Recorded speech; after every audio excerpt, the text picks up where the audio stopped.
उत्तर प्रदेश के जनपद आजमगढ़ में नगर निकाय चुनाव को लेकर जिले में 3 नगर पालिका व 11 नगर पंचायतों समेत कुल 238 वार्ड में चुनाव हो रहे हैं। सभी 16 नगर निकाय सीट पर अध्यक्ष पद 170 की दावेदारी और वार्ड सदस्य 1146 सहित कुल 1316 प्रत्याशी चुनाव मैदान में हैं। जहां चुनाव को लेकर मतदान केंद्र 160, इसमें कुल 532 बूथों पर पोलिंग टीमें हैं। सभी नगर निकाय में एक एक पिक बूथ भी बनाए गए हैं। वहीं चुनाव को संपन्न कराने के लिए लगभग 2344 मतदान कर्मियों की ड्यूटी लगाई गई है। सुरक्षा व्यवस्था को लेकर पर्याप्त पुलिस फोर्स बाहर से बुलाई गई। चुनाव को लेकर रूटों पर डायवर्जन भी किया गया है। आजमगढ़ नगर निकाय चुनाव में कुल 4,57,725 मतदाता जो मतों का प्रयोग करेंगे।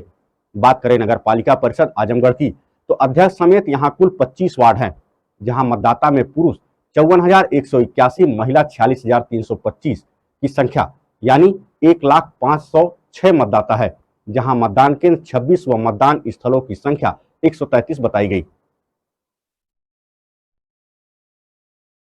देश के प्रधानमंत्री नरेंद्र मोदी ने किए श्रीनाथ जी के राजभोग के दर्शन। मंदिर परंपरा के अनुसार तिलकायत पुत्र युवराज विशाल बाबा साहब ने किया मंदिर परंपरा अनुसार समाधान। नाथद्वार वल्लभ संप्रदाय की प्रधान पीठ नाथद्वार मंदिर में देश के प्रधानमंत्री श्री नरेंद्र मोदी ने किए राजभोग के दर्शन व देश के खुशहाली की कामना की। मोदी जी प्रातः नई दिल्ली से रवाना होकर सेना के विशेष विमान से उदयपुर पहुंचे, जहां से हेलीकॉप्टर में बैठकर 120 फीट रोड पर स्थित हेलीपैड पर उतरे, जहां पर राजस्थान के मुख्यमंत्री अशोक गहलोत व राज्यपाल श्री कालराज मिश्र ने अगवानी की। वहां से प्रधानमंत्री नरेंद्र मोदी जी का काफिला 100 फीट रोड होते हुए गोविंद चौक होकर श्रीनाथ जी मंदिर के मोती महल चौक पहुंचा।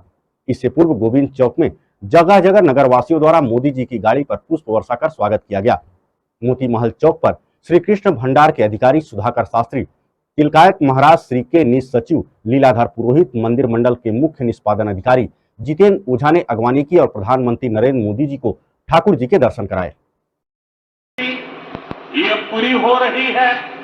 इसी तरह अहमदाबाद उदयपुर के बीच पूरे रूट को ब्रॉडगेज में बदलने का काम भी कुछ महीने पहले पूरा हुआ है। इस नए रूट पर जो ट्रेन चल रही है उसका बहुत लाभ उदयपुर और आसपास के लोगों को हो रहा है।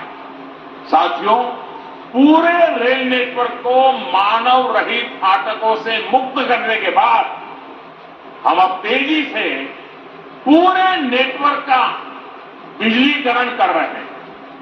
हम उदयपुर रेलवे स्टेशन की तरह ही देश के सैकड़ों रेलवे स्टेशनों को आधुनिक बना रहे हैं, उनकी कैपेसिटी बढ़ा रहे हैं और इन सबके साथ ही हम मालगाड़ियों के लिए special track, dedicated freight corridor बना रहे हैं। साथियों, पिछले 9 वर्षों में राजस्थान का रेल बजट भी 2014 की तुलना में 14 गुना बढ़ा है। बीते 9 वर्षों में राजस्थान के लगभग 75% रेल नेटवर्क का बिजलीकरण किया जा चुका है। यहां गेज पर लेसवा में महंगाई राहत कैंप में प्रशासन गांव के संघ शिविर का आयोजन हुआ। जन अभाव आयोग के सदस्य एवं पीसीसी मेंबर ललित बोरीवाल, कपासन प्रधान भेरूलाल चौधरी ने राजकीय उच्च माध्यमिक विद्यालय परिसर लेसवा में आयोजित कैंप में पहुंचकर कैंप के अधिकारियों और व्यवस्थाओं की जानकारी ली। महंगाई राहत कैंप में निरीक्षण के दौरान अधिकारियों को आवश्यक दिशा निर्देश भी दिए। वहीं लाभार्थियों को सरकारी योजना के गारंटी कार्ड वितरित किए गए। निकल के आया है, ये जनमानस आपके सामने खड़ा है। हर आदमी को सरकार की योजनाओं का फायदा हाथों हाथ मिल रहा है और उनके मन में मुख्यमंत्री अशोक गहलोत जी के लिए अपार खुशियां हैं।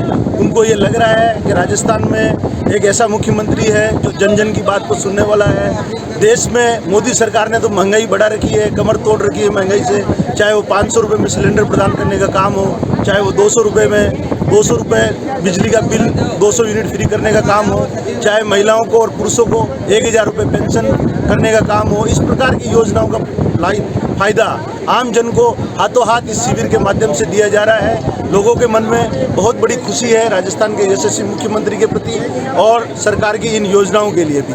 वो अपने आप को मुख्यमंत्री जी को धन्यवाद देने के लिए, मुख्यमंत्री जी की योजनाओं का फायदा लेने के लिए बढ़ चढ़कर इन शिविरों के माध्यम से आपके सामने खड़ा है और उनको फायदा मिल रहा है। इस शिविर में जनता को किस तरह की कौन कौन सी योजना का फायदा मिल रहा है? राजस्थान सरकार की महत्वपूर्ण 10 योजनाओं के शिविर के माध्यम से फायदा मिल रहा है, चाहे वो चिरंजीवी दुर्घटना बीमा हो, चाहे वो चिरंजीवी हॉस्पिटल वाली बीमा योजना हो जिसमें 25 लाख तक का चिरंजीवी बीमा योजना के तहत फायदा मिल रहा हो, चाहे वो अन्नपूर्णा किट के माध्यम से खाद्य सुरक्षा से जुड़े हुए लोगों को फायदा मिल रहा हो, चाहे वो कामधेनु योजना के अंतर्गत उनको 2 पशुओं का उनको 40,000 रुपये का प्रति पशु का बीमा दिया जा रहा है, चाहे उनको पेंशन योजना का फायदा मिल रहा है जो पहले 750 थी 1,000 रुपये हो गई है उनको। उसके अलावा भी 2,000 रुपये 2,000 यूनिट किसानों को बिजली के फ्री दिए जा रहे हैं। इस प्रकार ये जो 9 महत्वपूर्ण योजना है जो ग्रामीण क्षेत्रों के लिए लागू है, उनका फायदा उनको शिविर के माध्यम से हाथों हाथ दिया जाए।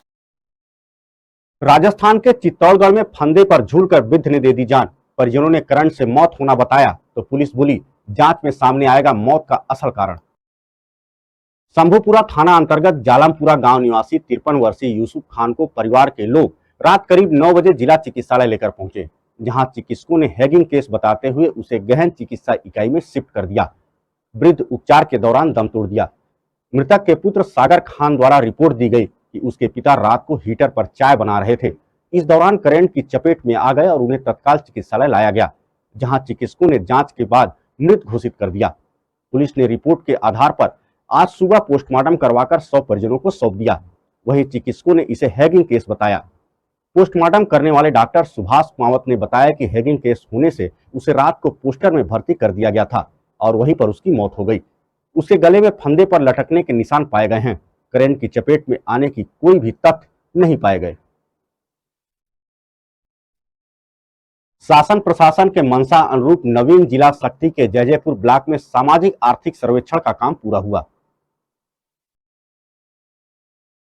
ग्राम पंचायत डोमाडीह में दुर्गा सिंह कृषि विस्तार अधिकारी को सामाजिक आर्थिक सर्वेक्षण के लिए सुपरवाइजर का दायित्व मिला था।